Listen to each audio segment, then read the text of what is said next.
Welcome to the Banker Lamp. Please enjoy the video. In this video, I will explain how to make meringue dessert. First, gather your ingredients.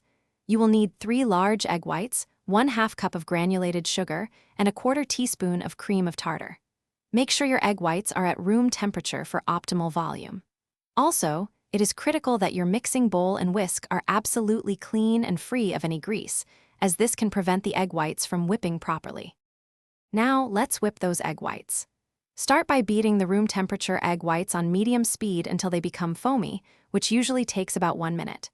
Then, slowly begin adding the granulated sugar, 1 tablespoon at a time, while continuing to whip.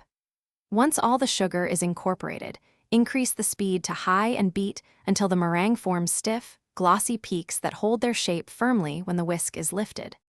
Baking meringue requires a low and slow approach. Preheat your oven to a gentle 200 degrees Fahrenheit. Carefully pipe or spoon your meringue mixture onto a baking sheet lined with parchment paper, creating your desired shapes. Bake for approximately 1 to 2 hours, or until the meringues feel completely dry and crisp to the touch. After baking, turn off the oven and let the meringues cool inside for at least 1 hour to prevent cracking. To enhance your meringues, consider adding 1 teaspoon of vanilla extract during the last minute of whipping for a classic taste. For a twist, you could also fold in some finely grated lemon zest or a few drops of almond extract. Once your meringues are completely cooled, store them in an airtight container at room temperature.